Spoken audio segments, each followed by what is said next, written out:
Сүренің атауы бірінші аяттағы я және син әріптеріне байланысты берілген. Мұндай бөлшектенген әріптермен басталатын бірнеше сүрелер бар. Бұл әріптердің мағынасы бір Аллаға ғана аян. 83 аяттан тұратын Ясин сүресі негізінен Мекке қаласында, кейбір сүрелері Мединада түсірілген. Ясин сүресінде иман негіздері жайлы кеңінен баяндалады. Мысалы, Құранның негізгі тақырыбы пайғамбарлық жайлы сүренің алғашқы аяттарында былай дейді: Ясин, даналыққа толы Құранға ант болсын. Сен расында жіберілген елшілердің бірісің, және сен тура жолдасың делінген. Ясин сүресі ең көп оқылатын сүрелердің бірі. Мұхаммед пайғамбар Ясин сүресінің қасиеттері туралы көптеген хадистерінде айтқан. Мысалы, әр нәрсенің жүрегі бар.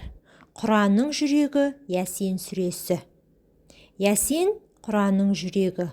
Алла тағаланың рахметінен, ақырет күнінің жақсылығынан үміттене отырып, Ясин сүресін оқыған адамның өткен күнәләрін Алла тағала кешіреді.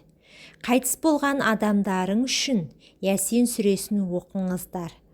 40 рет Ясин сүресін қайырып оқыса, науқас адамға немесе дем салушы кез келген адамға күш кіреді.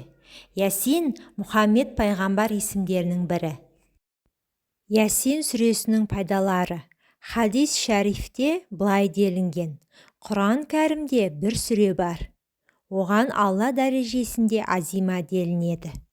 Бұл сүрені оқыған адам қиямет күні көптеген адамдарға шапағат етеді. Бұл сүре Ясин сүресі. Ясин сүресін оқудың біршама пайдалары. Ажалы келмеген науқас шипа табады. Ажалы келген науқас өлім азабын тартпайды. Өлген кезде жаннат періштелерін көреді. Адам қорыққан нәрсесінен сақ болады. Мұқтаждар жәрдемші табады. Аш адам тоқ болады, яғни күтпеген жерден ризық келеді. Сусыз қалған адам өзіне жететіндей су табады. Бойдақтардың үйленуі оңай болады.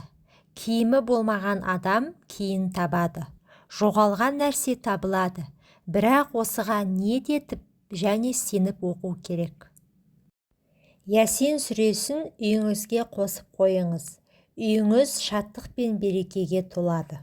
Назарларыңызға рахмет. Менің каналыма тіркеліп, видеоға лайк басуды ұмытпаңыздар.